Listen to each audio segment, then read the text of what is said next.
it gets back to, when is it about us versus them, right? We have to bring ourselves into the work, right? But what are we really doing? Like, when is it really about us or them, right? And I don't really know the answer. I can tell you lately that I feel like it's more about me trying to somehow keep the work going in the way that our original intent of what we're doing now with my current client. Because every time someone wants to change it, I go, absolutely not. Or, you really don't want to do that. Or, let's really think about what you just said, and let's really talk about what changing this even a little bit will do to the intent Mhm. of what this was originally. And I wonder if it's more me being scared that I'm going to lose control over something that I feel like I have a lot of control over, or is it really going to do harm, right? And how do I get that across to them? And we had a conversation this week about a handful of changes that people wanted to make. And after everything was said and done, the changes that we made will be good changes. And thankfully, they will not do any damage to, I think, or harm to the original intent of why we're doing what we're doing all these years. I didn't sleep for 2 nights while waiting to hear back. Like, I made my arguments, and then someone else went and then, went and talked to the people who were ultimately the decision makers. And they said, oh, well, everything that's great, right? Here's, we like these two changes that you've suggested. We like your arguments over not changing too much of anything else, and go do it. And then I get the word back and I go, oh, but I felt such a relief, and I wondered, did we do the right thing? Like, did I do the right thing in arguing a point to keep it the way it was? Or should we have made some drastic wholesale change? And I don't know. So I wonder if anybody watching this will sort of wonder if they do the same thing when Mhm. they fight really hard, right? And do we care more? I feel like in my career, I feel like I've cared more about the work in many cases after some amount of time than the clients I'm supporting. I don't know how you feel about that, some of the work you do. Yeah, I would say it is a hurdle I've had to overcome and probably will face again. Um, I'm probably facing it right now. But yeah, my background is social work, and my husband's a therapist, and the big difference I found between being a therapist and being a social worker is that a social worker will kill themselves trying to get you the thing that they think you need, whether that's housing or food or whatever. Um, and the therapist has good boundaries. So I come from this background of this, spending a decade in this field where you absolutely at times are paid to care more than the client and to put in way more effort. It's just part of it. But it's not healthy for our clients to be that way because we're going to walk out the door at some Yeah, point. at some And point. yeah, if they weren't bought in at the beginning, and then in the middle, if they weren't getting us, the good responses, the good data that we needed from them, and then at the end, if they were disengaged, but I'm over here slaving away because it feels good to be productive, and it feels good to make all these findings, and it feels good to show them how smart I am by, presenting these big findings. But if they aren't engaged, if it doesn't point to something that they care about, then it's wasted ego essentially on my end. I might get the high from having felt like I did a good job, but yeah, was I fighting for things that I cared more about, and so therefore in the end it's not going to make a difference for the lives of their employees or for the thing we are trying to fix inside the client. That happens, and it's always a risk of happening. Yeah. It is like, now that I'm want to hang my head, because I can remember so many times where I feel like I was the one fighting to keep things going, or my team was fighting to keep things going, and it felt like no one around us cared anymore. And that's very painful because we put a lot into it, and we stay consultants, contractors, we stay years. I was on a project I just told you about for 5 years. And I think we all cared so much about the work that we were doing. I quit twice. I quit that project. So you can talk about leaving, but I literally quit that project twice Okay. Once it was about 3 or so years in, maybe 4 years, I was like, I can't physically and emotionally do this anymore. And I've had it.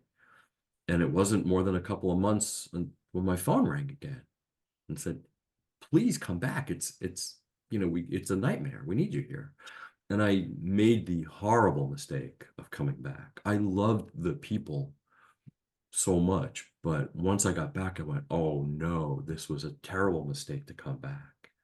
I thought maybe it had been different, maybe things would change a little bit, and I was just reminded that it was still this grind that only we cared about.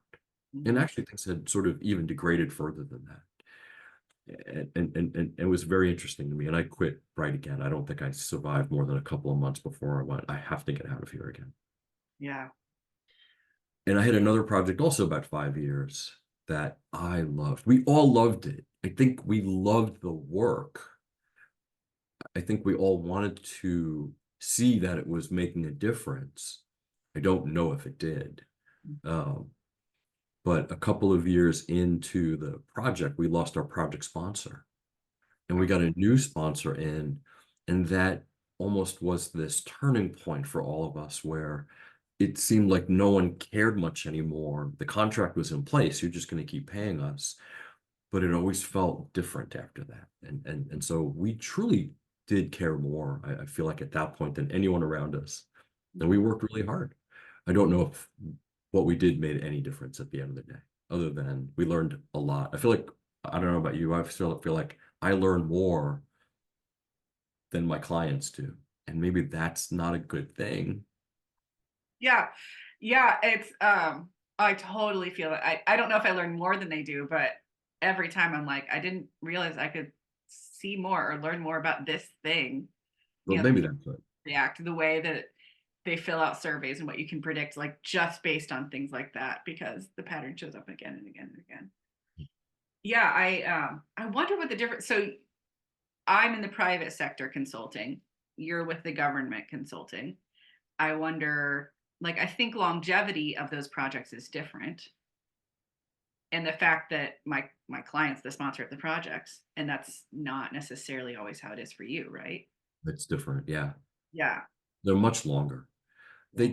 They certainly in some cases could be short little pieces of work if you're on the more traditional consulting side, where maybe you're coming in and doing a uh, some sort of strategy work, and maybe it doesn't, maybe it's very well defined. But as a contractor on the contract side, I have projects that go 5 years or more. This one I'm on now has been 10 years, and it's going to keep going.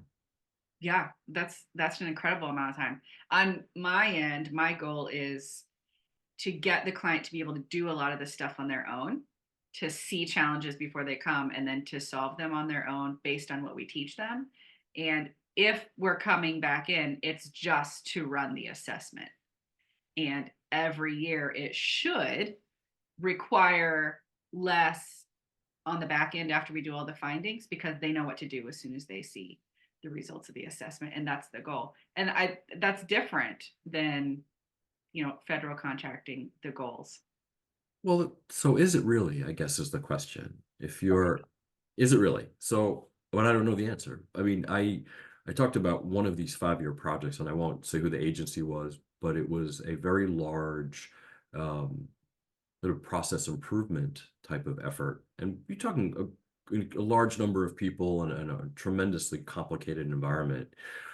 Part of the task for us was to come in and map out a lot of the processes that had no documentation, help them to sort of refine and redesign things that needed to be looked at, and but part of that too is also to provide training to the staff, to civil service employees, to be able to learn how to do process mapping and process improvement and design themselves.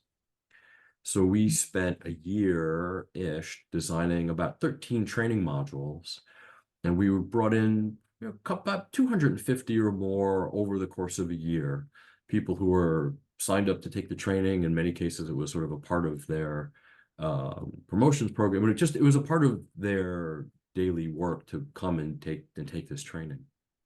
And I honestly don't know if any of them ever implemented what we were doing or used the training to do the kind of work that we were doing. And it can, and because we kept doing it. Like we were the ones who kept getting on planes. We were the ones who kept calling meetings and running these sessions and doing the mapping and creating the maps and having people review them and creating the supporting documentation. And so, and I've been in plenty of situations where I wonder what happens after we leave, right? We create a strategy, we create all the programs that people need, we kind of help them get going, and then our job is to kind of walk away from that and hope that they implement those changes, but do they? And I have no idea. There've been situations where I have no idea once I left what happened. Yeah. Yeah. And if you can't handle that as a consultant, you have to get out of consulting because you're going to be dying the whole time. Dying the whole time. You have to be able to just say, I did my work, I did it the best I could.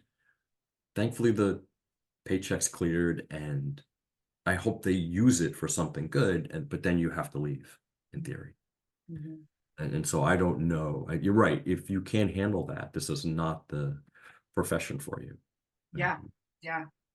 Eh, and it's, when I was inside of organizations, it was unendingly frustrating to work for supervisors that, like didn't have emotional maturity or couldn't understand how to bring together different functions and talk about them or explain them to people. And that was excruciating for me. It wrecked my mental health to work under people that maybe were very apt or had these skills, but they absolutely couldn't lead effectively, but you were forced to work under them and say yes to the bad decisions and keep going. But you don't lose all of that struggle when you're a consultant. You exchange it.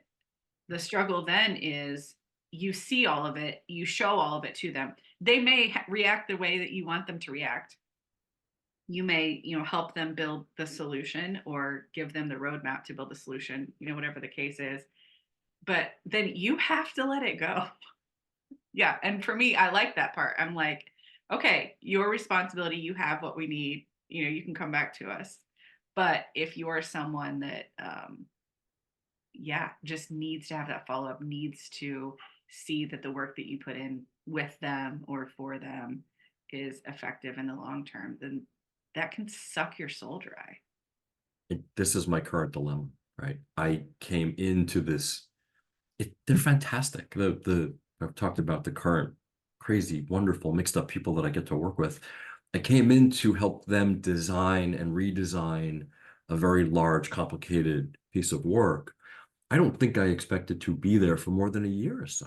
I Mm. figured someone else would take on that work and it would just sort of move and go and kind of take a life on.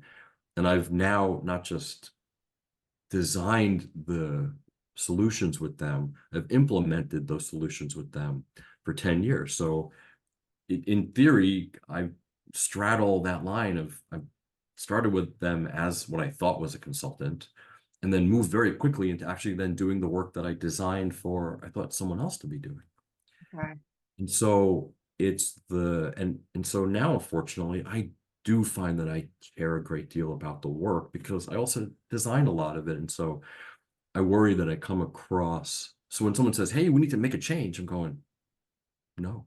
But it's really not fair to say no. It's because I do feel very strongly about it because I've been straddling that line and it's Mhm. very difficult. I'm really struggling with it. I will have to look straight in the camera and go, I'm really struggling with trying to find that balance of it's still, I made this for them, and yet I'm still doing the work. And so it's very difficult. The past few weeks going through this process again reminded me of what a struggle it is to feel like I'm defending what I did 10 years ago Uh-huh. against what feels like some sort of pressure to make changes to it that I feel might not be like the best changes to make. Yeah, because you've lived inside of it for that long and you built it the way you built it for a reason. So I've also wondered lately if I have also become a part of the problem Mm. because maybe I can't see what I can't see. Like, do I have blinders on because I've been doing it for so long that I've lost any sense of, um, well, I don't really know what I'm looking for here, but I wonder if I've now become a part of the problem when it comes to being resistant to any change, Mhm. right? I think that's so I feel like I'm part of the problem now. Because in theory, I'm supposed to come in, we're supposed to come in and help people change, or in theory, work with them to to move them through their process, but I'm the roadblock now. I'm that person who becomes the roadblock. Right? Mhm. So I don't know. It's a struggle. Yeah, it is true that once you've been there, you know, a little under a year and beyond, you become part of the furniture. I mean, even if you're a contractor, 1099 and not an employee, that could mean you have blinders. It could mean that your decisions, you need some kind of lens from the outside to be able to see them. Yeah, but it's interesting that you saw yourself, like you stepped back, saw yourself being the one resisting change when you'd come in, and then you're like, okay, is it because I know what's right and they, don't have the awareness or don't have enough context or don't understand the work that's been done? Or am I literally part of the problem? And that might be impossible for us to answer for ourselves. Should bring back the Freud puppet, right?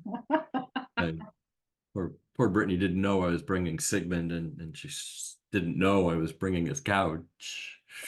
I used to keep this on my desk at work, by the way.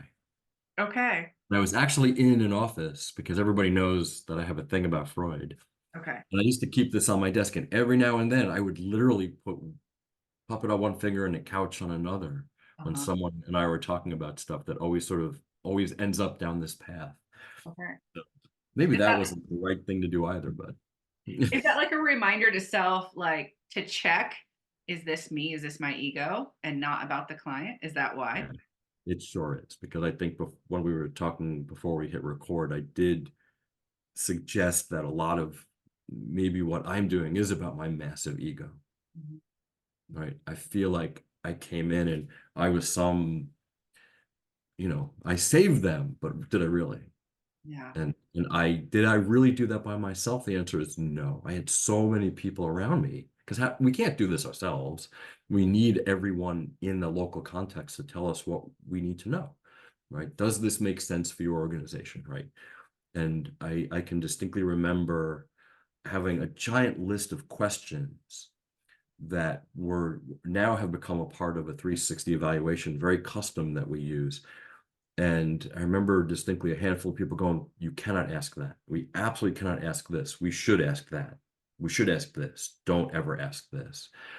And I would have never known those things. So all I could do was come in with a giant list and say, tell me what makes sense. Right. Yeah. And then we can kind of figure out things from there. But I do worry that after the success of it, that it kind of went to my head a bit Mm. and it's never really gotten out. I mean, think about a pilot or a surgeon. They think of themselves as gods, right? I saved a life. Only God can save a life, right? I fly. I'm responsible for the safety of 400 something people on this plane. It's all about me, right? Do we do the same? Do all of us, regardless of the kind of work we're doing, do we all end up in that space? Is what I wonder. And how does it affect us? Yeah. Right. How do we navigate it? As consultants, I do really feel like a lot of, if we care about the work a lot, isn't it then about our own ego and what we're trying to do or what we think we can do to Mhm. save people? I'm not sure it's any different than social work. The description you talked about, trying to save your clients, whether they're a business or a person, I'm not sure what the difference is at some point. Yeah. And I've run myself into the ground Mhm. any number of times trying to save a client, Mhm. run myself into the ground. Yeah. It's so dangerous.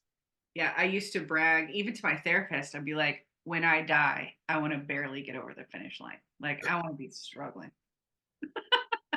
I left it all in the field. And I know now that that's not a great way to frame my life. But I absolutely get in that mode. Like when we're like more than a third into a new client project, 100%. I'm putting in way more hours than they paid for. And we're bringing up way more data, getting way deeper into their struggles than, they're wanting or paying for. And that's, I tell myself that's for them because they should want this. But if they don't, they don't. How many times do you or have you given someone some sort of final report and they go, oh, thanks? I think my most frustrating experiences with that are actually smaller things. Like if I will give like a training, so maybe it's just 90 minutes to, the top 30 executives or whatever at an organization, and I want them to fill out surveys afterwards. I want to be able to measure how effective this was. If I can get the organization to, I want to send out a pre-survey so that I can see, what I'm walking into and stuff. And when either the organization doesn't care about that, or their efforts to get, like, to help me get surveys filled out is lackluster, it feels like meh to me, like okay, that's nice. And they're the ones that when I present, okay, here's my follow up, document, letter, report, whatever I call it for the situation. Here's how it broke out. These are my recommendations for what this group needs next. Or, here's where I think we weren't or weren't effective. Those are the organizations that are like, okay, they don't know what to do with it because they didn't care about it ahead of time. I pushed so hard for it. So you also mentioned, now that we're coming out of COVID, Mhm. that things feel, so is the future of what we do, or is the future of this work, do you find it bleak? Are we being fatalistic, right? Is it this, I just don't know. I made a comment the other day that I felt that the future of work was pretty bleak, and someone said, "Wow, that's awfully fatalistic of you." And but I feel like it is, like, and particularly in professional services, what we do people care about it at this point after COVID? Are they just sort of huddling together trying to survive? Do they not care about this type of thing anymore? Is it just too much for them to worry about right now and they'll get back to it? Because professional services suffers during during economic downturns, or when people perceive it to be a downturn, or when people just feel like they just want to turn inward as an organization and they just don't want to let anyone else in. I don't know what you're seeing, but Yeah, I think there are absolutely a few factors that we need to keep watching. One of them being all the CEO turnover and changes. It is wild. Not only like anecdotally from what I'm seeing, on LinkedIn in my network and, clients and potential clients, but I even follow, I get Becker's reports, which is all the like hospital systems across the US. And it used to be, the nursing thing was a crisis, and there's still a lot of issues with the nursing thing. But oh my word, the executive turnover and the short stints the executives have, it is wild. It's so flooring. And so when that settles, if it settles, the people that are settling into the roles and staying for 17 years, that is absolutely going to impact. I mean, I only come into an organization if the top person, top decision maker is all in. And so for me, that's what I'll see. Um, this morning, I was actually talking with a brand new leader in one of my clients. I was helping her process a finding that we'd had. And I pointed out that, so we have Maslow's hierarchy of needs, and the bottom level is survival. And across your employees, especially if you have hourly and then salary, you're going to have people that, even though the economy, groceries being more, rent being more, depresses them, the people that were floating right above survival are pushed further down into survival mode. And so if you message things like, we're all struggling, we all have, higher rent, interest rates are higher, groceries are higher, like, that message isn't going to play well. When Madonna did it in the pandemic and her little like rose petal milk bath, saying that like all, tides rise, all boats, or whatever the phrase is, like, that is not working right now. And I think that absolutely that exists in the business world. There are organizations that were floating above survival, or even if they were doing okay, they felt like they were nearly at survival. And all of those that fell into feeling like we just have to survive, absolutely. It feels like a risk to bring in anyone to look at them and find their problems. They just need to make money today, tomorrow, and next Thursday. So I do think absolutely, especially that portion of organizations, we're not going to be getting into for a long time, and it's going to be scary findings when we do get into them, whether that's a decade from now or not. I wonder what that means for us in our profession, regardless of the industry that we're interested in, because what does it mean for us? I wonder, right? Is what we are, what we saying we can do, being impacted by the fact that we can't really maybe do it in all the places that we want to be doing it? Like, how does that affect us as people who want to work and help other and help our clients out? I feel like the work is thin. And so I just don't know. I'm very concerned about the future of our own profession. And because I see so many people coming out and talking about what we can do for you as an organization, but if no one's willing to bring us in, then we're not really going to be able to do anything for them until such a time when they want to bring us in. So I do worry about the future of all of us. Right. Yeah. Yeah, I absolutely agree. From like, we talked about how we learn every single project. We're learning, and sometimes shocked at our findings. If we have fewer clients, we're not learning as much, which impacts our ability to do good work. This year, we already had a client bring us in for the first time that was essentially a preventative project, which I never get. And so it is so fun to just look at everything they're doing, and help them prevent bad things from happening, essentially, or help them decide how to react to bad things that happen. And they didn't necessarily have a great budget, but they saw the need to bring us in. And that mostly was because they had a new executive land there that prioritizes and understands we have got to get a baseline and understand where we are. This organization hasn't for the last 30 years. So that's why, well, one of the reasons I mentioned, I think it absolutely matters who ends up landing and staying in the top positions as to whether they have the foresight to bring us in or they have just kind of the courage to spend the money. Yeah. So this, because we're sort of straddling this line of our clients versus us as professionals.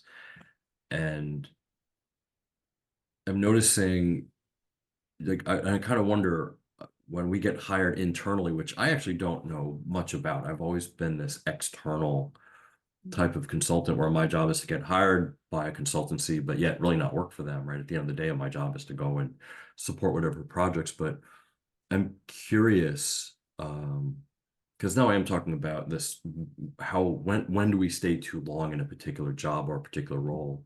Um, do you have clients that are legacy clients that you've had for quite a long time that you enjoy working with, but you just, that was then and this is now? Like, I have talked to other consultants who are like, I love my legacy clients, and I can't tell them no, I can't help them anymore, even though I'm kind of doing other stuff because they've been with me from the beginning. That's sort of one piece. And then if you're an internal IO or OD person with a company and you're doing work internally, and you maybe don't like where you are, or you just sort of got in, you're like, oh, this really isn't the place for me, but I'm afraid I won't be able to get hired somewhere else right now. I don't know where we all are in that place. Like, are we keeping everything we can just to keep working while things are like this? I just don't know where we are. Like, in my case, it's different. I do really care about the people I work with. I care about the work. Contracting is different, right? I can leave and go somewhere else because it's contracting. Although at my age, it might be very difficult. So I do wonder, have I stayed too long? Am I staying too long? Why am I staying this long? 10 years is a long time to stay with one contractor, one client. And so I'm kind of wondering what your thoughts are on some of this, because again, people are watching, and I know they're in one of these two types of situations, right? Yeah, I don't know as a group where we are. I mean, I have peers that are just brilliant, could do what I'm doing and much more, that have been job searching for 11 months. I mean, there's horrendous, disgusting stuff going on out there. Uh, for many reasons, not because there's any one bad guy, but for lots of reasons. So there definitely seems to be internal motivation to kind of hunker down and stick with the stuff that feels like it sucks for who you are and who you want to, or what you want to be doing. On my end, I've actually said no to more people this year, and we're only like, I don't know, 7 weeks into the year so far, than I have before, because through all this like hard and navigating running multiple businesses and stuff, I am finding exactly what I can't afford to suck my soul. Like essentially, like I understand so much better, like to be in top form and be able to deliver what we need to deliver. I can't take on projects, even if it's a client that I adore, that isn't aligned.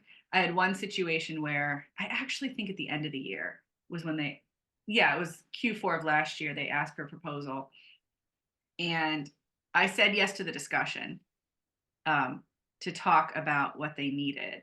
And I pushed back on all kinds of things to make the project something that I felt like would be effective and not just kind of coming in, checking a box like they usually want their consultants to do.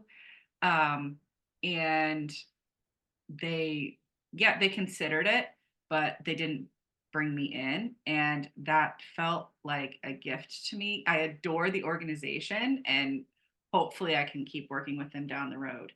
But the fact that I held that boundary, it was less painful that they said no, because I knew that if I hadn't been able to hold that boundary, and if I had just turned in a proposal that was only what they were looking like asking for and not what I could see that they needed, it would have, it would have been awful.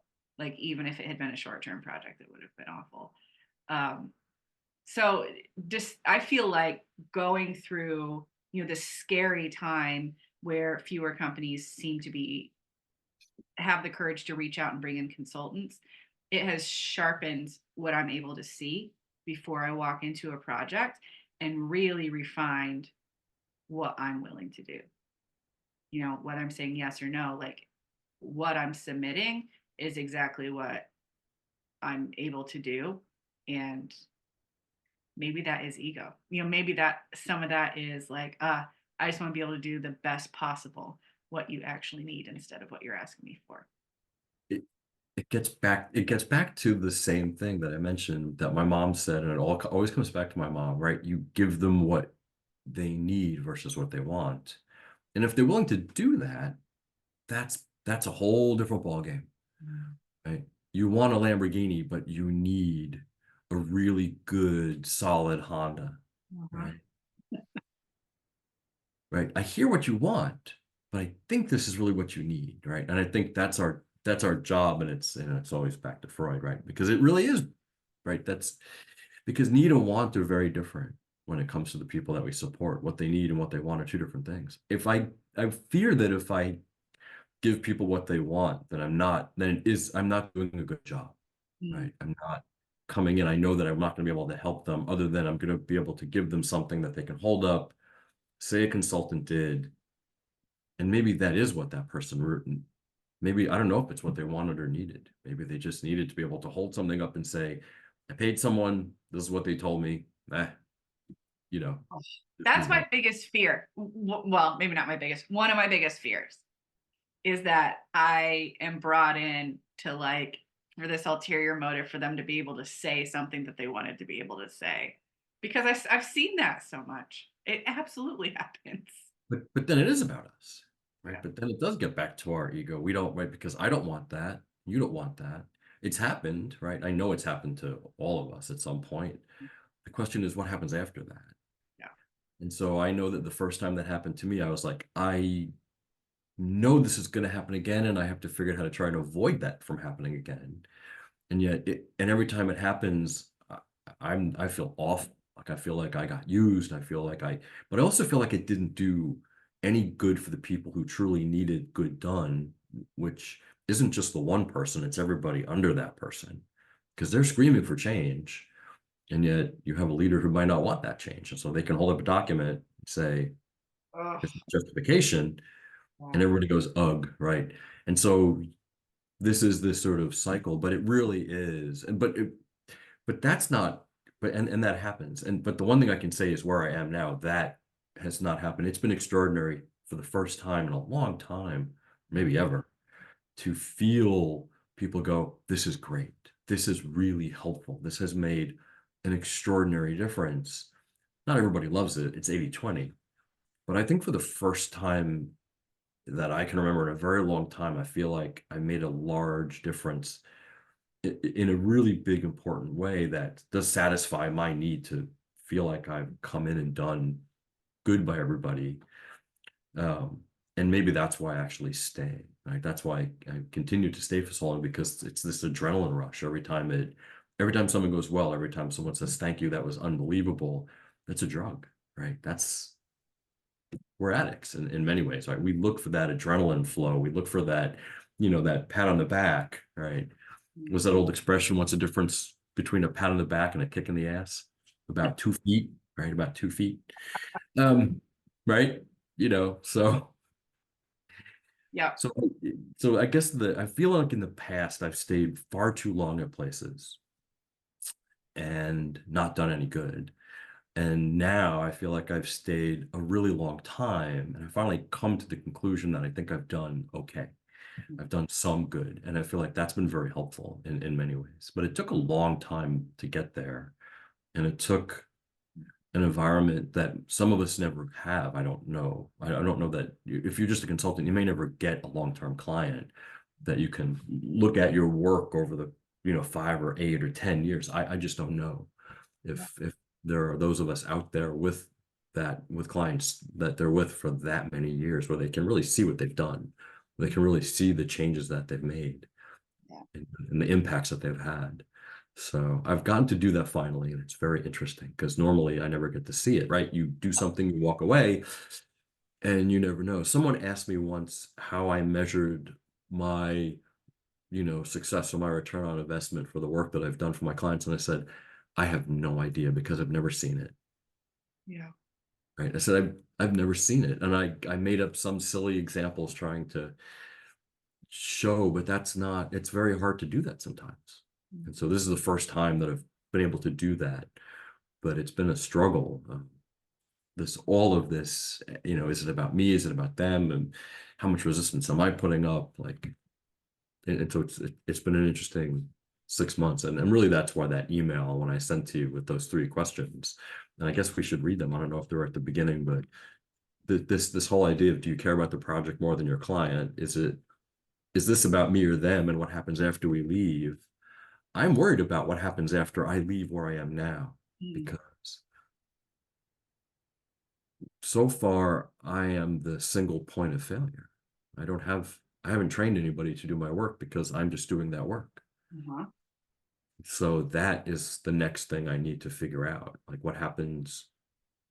How do I make sure that this work continues beyond me? Because I feel like, I don't know how you feel if this happened to you, but I feel like there are times when I do not know what happened, Mhm.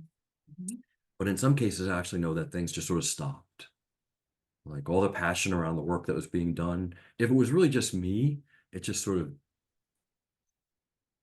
Yeah. went downhill. And I wonder, and that's hard, because you feel like then you've wasted all those years or months or whatever it is. And I don't know if you've had that, where you sort of walk away from something and you just know that nothing's going to happen. And that's a tough moment. Yes, it is so unfun. Especially when you saw active harm, uh, and yeah, afterwards you get a window back into the organization and you see. Yeah, one of the things I try to measure at the beginning and then throughout, um, contracts is, and my contracts are short. I don't know if I've said that yet in this recording, but for the most part, my contracts are anywhere from a few months to maybe a little over a year. Um, and I like it that way. It's part of the reason that they're that. But I try to measure willingness and ability. So the top person at the organization, are they willing to make changes if our findings require tons of changes? And do they have the ability, which I almost always cannot answer? when we come in, unless we know they've gone through a major change management and we can see the details of that. But I've had contracts where we slammed on the brakes. Like I told my team, like, stop working right now, because we would find out things about ability if the organization lacks the ability to implement. And then, I have gone to the client and said, you need to stop paying me because our findings are pointing toward this. And we already know that because of the findings, often you're not going to be able to implement, or because of, whatever we figured out or uncovered. And then sometimes the project becomes about that. Why is that ability lacking, and what's that indicator of? Or is that a root cause? The that which led to the symptom that you pulled us in for. Um, yeah, and I guess I kind of, in the context of, is this ego or is it about the client? Like, do I care about more the project or the client? I don't know. I need to explore that. My constantly measuring willingness and ability, is that just for me because I want to walk away with a win? Or is that because I actually care about the impact to the client? Of course, I tell myself I care about the clients. I really care about their employees and that they're treated well and good things happen to the employees in them. But there's probably part, maybe all, that is really, I want to feel productive that I did good work, and I want to walk away with a win. And I can't if they can't implement afterwards. I have a feeling that I'm there with you on that, where most of what I've probably done is really about me. Mm-hmm. It's really about me wanting, right, the same thing, wanting to feel like productive, wanting to walk away with the win, wanting to do something where people go, oh my God, I can't believe he did that. How did you do that? I'm not telling you. The blood, the sweat, the tears, I feel more, yeah, I feel like it really is, and it has been more about me. Mm-hmm. But, and I think it's all, and maybe we all feel that way, but I do try more now to balance me and them. Like, what's about them? Like, this is about them. I find myself telling a lot of people I talk to lately in my, with the folks that I work with, I've been, and it's true, I want them to have what they originally wanted, which was not what we have now. This is more of a, we're just sort of more of the shadow group that does this thing because they couldn't get it from the larger organization. And I tell them, I only want you to have what you really truly want and need. But if the larger organization can't provide this for you, we have to keep this going. But at what cost? And not just monetary, but at what cost, right? It's so difficult. And you've got the same people doing the same sort of work for 10 years. We're 10 years older, right? So what happens in 5 more years when we're 15 years older than when we started? And at that point, I'm going to want to say I'm retired. I'm going to be quite old at that point, right? If I do this contract now through the end of it, that puts me at almost 60. Mm-hmm. Am I going to do it for 5 more years after that? I don't know. I might say, oh, you can have me part-time. But then I'm going to have to say, if you really want to keep this going, if the larger organization hasn't given you what you need yet, and we're still in this sort of shadow kind of group, then guess what? You've got to hire now someone else who I have to train. And then is that person going to be there for 10 years because still a larger organization can't give them what they need because maybe they can't. I don't know. It's very difficult. It has been tried and so far it hasn't really come to fruition. It's different where we are. It's different in contracting. In this world, this kind of bubble that I'm in here is a little different because just stuff is different. And so, yeah, I don't know. I'm afraid to leave because I know that if I leave, or my ego tells me that if I leave, it's all going to fall apart. But that can't be right. That can't possibly be true. Like people will like, you are not, you can be replaced, right? I know that I can be replaced, Mm-hmm. except I can't. Yeah, But yeah. You know exactly what would hit them, how it would hit them if you walked out the door. and they would survive, and eventually it would work. They'd make it work, and that would hurt because then they would have made it work without me, right? So it's all this like I'm going to be interested, and I hope we get plenty of people watching, and I really want to see what they write and see what they say, because we all have to be going through these same emotions, unless you don't care about the work that you're doing, and then you're probably not watching this, because then you're kind of a different kind of consultant, right? You're someone who's just giving people that document that they can then hold up and, throw it away when you walk out the door. And there's a place for that, which is great. I mean, but I feel like for those of us who really who do care about this work, it does keep us awake at night. I don't know about you. I woke up at 3:30 in the morning, the middle of last week, stressing out over what changes people were going to make after I made my recommendations. Mhm. I woke up at 3:30 in the morning, and I thought of two more arguments that I wanted to put forth, and I couldn't sleep. I eventually, thankfully, I fell asleep again. And the very first thing, you know what I did when I woke up, right? I IM'd and I said, God, we have to talk. And he goes, what? And I said, I've got two more arguments about two of the things we were talking about. I said, I woke up at 3:30 in the morning and you ruined my sleep. When I whole smile. And I made those arguments, and he said, yeah, those are really good points. Mhm. And I think those may have been the points that helped keep things in this sort of good place.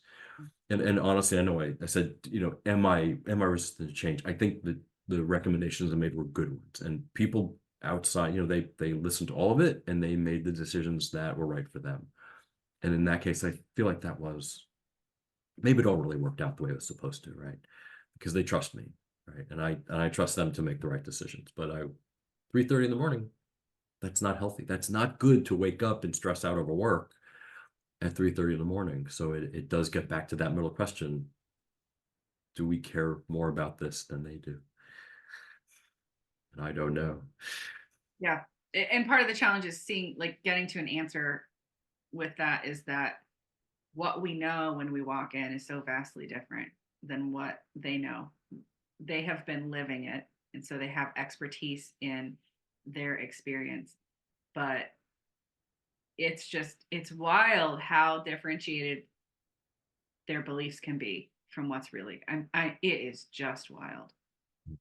Yeah. I think and maybe this is to bring a close to this, I don't know. I think the worst thing I ever heard a consultant say was, my client's stupid. And I wanted to say, no, they're not. They're just hurting. Your job is to go in and help them. Don't treat them like they're stupid, because they know more than you do about the work. You may have tools, but they can survive just fine. They will. They'll keep going on. They'll be in a lot of pain, but stupid they're not.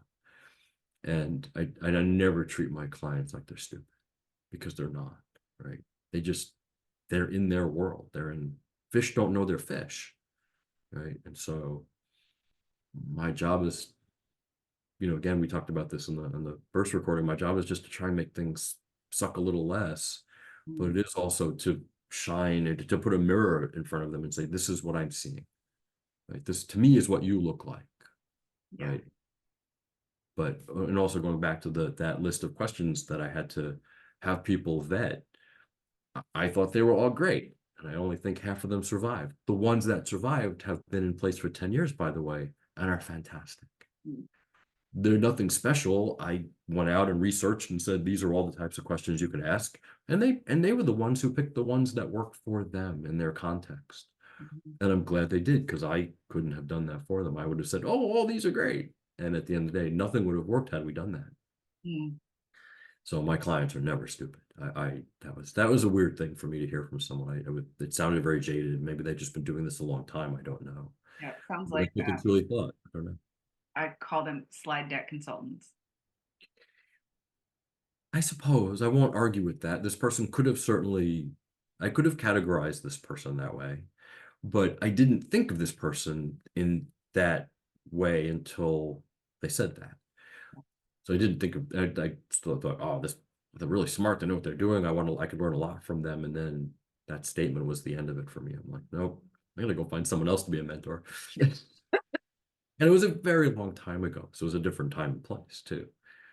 But you're right. He could have very well been a slide deck consultant.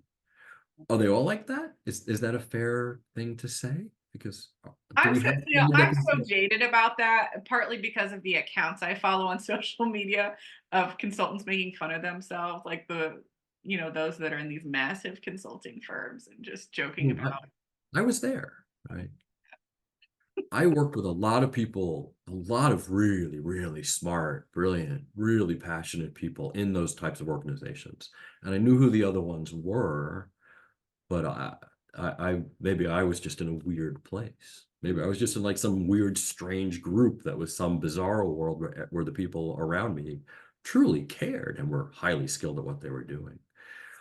But yes, this was an organization that did have that. And maybe this was that person who I just ran into somehow accidentally. But slide deck consultants, I'm going to use that. But there's a place in time, but there's a place for that. It's very important. Companies need that because I think is it fair of us to say that? I think it gives them a sense of, um, I don't know, maybe it allows them the freedom to say, we tried, right? These are the recommendations. This is what we've tried to implement. And maybe it just gives them some type of theater, some sort of assurance theater, right? That they've done what all they could do somehow is to bring in a very expensive consulting group to do that kind of work. But but you're different because you're small. You can go in there and you can say, I don't want to do that work for you, which I think is extraordinary, right? Where you can say, when to be able to turn down work, that's a got to be a tough moment for you to say, I don't want to do that. And I think you have to get burnt a few times, you know, on both ends. I mean, in some situations, a client is a client. Um, but when it comes to you need to be guarding certain things like your mental health and yeah, your ability to do good work, whether that's ego or not. Yeah. That those are the things I had to hit up against to be able to say no. Yeah, I don't know. I worry about some of those folks who gets back to do they have to stay or go? And can they, I, you see people stay sometimes in these large firms for 10, 15, 20 years. They move from associate all the way through director, partner. Um, and I wonder if they stayed because they either really truly love what they were doing or because they were scared to go somewhere else.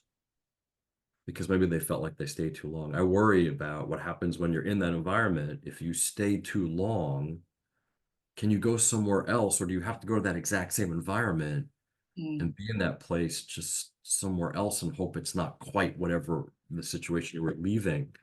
Can you go and find an environment where you don't have to be a slide deck consultant? It would be really interesting if we could find a number of folks like that who either have survived their whole career, which is it's a very tough path in a large consultancy, and it's really tough. I give them a lot of credit for surviving because I didn't want that. yeah. Right? I was there for some years in that environment. I loved it for what I got to learn, and it's so nice because I still get to be friends with some of the folks that I worked with all those years. Then I saw the ones who stayed, and we also talked about this again in our first chat. I always worried that they stayed because they felt that they had to, right? So I don't know. It's again, have we, is it, it always gets down to those three questions that started this whole conversation. And I don't know the answer. Yeah. Yeah. You said earlier there's some like we're kind of addicts, Right. consultants, and I think there's absolutely something to that. I mean, I think the things that give you and me highs are two different, things. I think each consultant there'd be a different flavor there, but there's something, some kind of hit we're all getting. That's the only reason you can stay a consultant because it's not an easy life. Whether It's not you're, easy. in a huge organization or you're out here on your own, being a consultant is not an easy life. It's not easy, Yeah. Yeah. but I wouldn't change it. I'm glad I did it. And I, I'm, I'm looking forward to sort of finishing out strong, right? Finish strong is what I tell my students. The last week of class, I post a slide that says, finish strong, get all A's, whether they're getting F's or C's or D's, whatever it is, but I tell them finish strong because finishing strong matters, right? But for us, you're right. There's an adrenaline, I think there's a real excitement to the work we do, by the way. I'm glad you brought that up. There is a real excitement to the work we do when you go in and someone brings you in and says, we need your help. There's an excitement in that moment, right? It always starts out where it's like, okay, let's figure out, tell me what's going on, right? And you get from pain and you sort of move through all those different phases. And maybe when you do get to do something that someone goes, oh my God, that was unbelievable. I don't know about you, but then that endorphin rushes there. But there's something exciting about what we do, right? It can be painful and it can be exhausting and you can wake up at 3:30 in the morning. But I woke up at 3:30 in the morning because I was also excited that I had thought about something that I hadn't considered the day before. Mhm. And would that help? Would that make a difference? And it did. And when I got the email, message saying everything's good, the first thing I did was, said, hey, we got to talk. Are you around? I want to hear what happened. Yeah. And I got a rush hearing the feedback about what we had all talked about, and then getting a thank you for making those arguments. And then it got back to me going, this is good, right? It's always right. This was good. Yeah. Thank you, doctor. Right? It was good. Right. Mhm. So yeah, right. Look at us. We're smiling and laughing about going doing whatever we're doing, right? It sounds awful. People go, that sounds terrible. It's great. We love it. Otherwise, we wouldn't do it. Yeah. Yeah. Uh, Okay. okay. Yeah, Is I that think it? that's going down.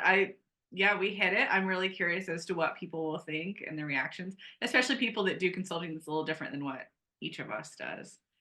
And right, we all do so many different things. I love hearing about what people are doing and going through. I hope this conversation we can hear different, we can get different feedback because it's such a varied. What we all do is so crazy. It's nuts, right? It's nuts. But look at us, we're laughing at the end, which is good instead of crying. So Yeah. that's good. Yeah, I have a sister who's a surgeon and she sees things that are crazy. And I feel like I see the stuff like that too. Like it's not people, near death on a surgery table, but like the stuff that you see as a consultant is just it's flooring. It's boring. It's crazy, and you have to take it in. You have to talk to your colleagues. You have to sort of, if like I might call you and say, "Oh my God, you won't believe what just happened," right? And then you have to let it go and move on. And then they become your war stories years later, where people go, "You're kidding me, right?" And you go, "No, that actually happened." They Yeah. go, "That's crazy," right? So I have a story to tell you after you click end, after you click stop recording, right? And we'll do things like that because I don't want it on tape. Yeah. Yep. I'm old on tape. Sorry, That's fine. Yeah, and that's part of the fun. I mean, I love that coming across things I've never come across. And if it's wild and I can figure that out if that's a good wild or if we need to fix this problem, we then need to fix this. That's right. Great. yeah. Thank you for doing this again. This is great fun. I'm sure you get an email from me in another few weeks going, "Oh my God, here's another topic." Well, then we will record that one and put it up. We'll record that one too. All right. Well, thanks for the conversation, Dan. Thanks. Good luck with everything, and I'm always here if you need me. Thanks. All right, bye.